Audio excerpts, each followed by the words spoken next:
Policier yo pas nan reste nan moment là non?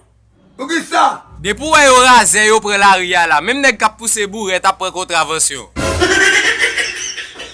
Non yo pas ka prend bandi, innocent yo mêlé, ou ka mettre bien frais pour aller la kay ménage et puis yo mettre men sou, sortez de yo prend un individu qui t'a pral matissan.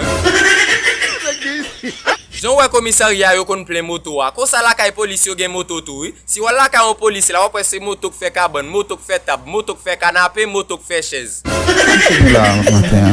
Lo ouais yo prend un bel radio. Les yo rive dans prison avant, y a des habits honnêtes yo prend radio. Si yo me box sexe ou même, yo ka la go tout ni dans cellule là.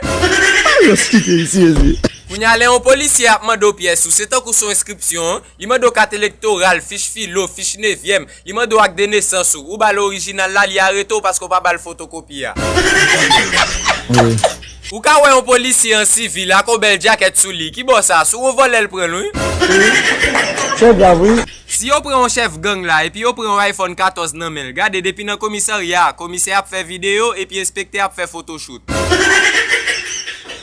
An le yo prend bagay nan men on bandi ou pense c'est dans commissariat yo ki tel te gen une mok te gen 18 télé la kay li li couché sous cabane ni la gade 18 fi mon sel kou.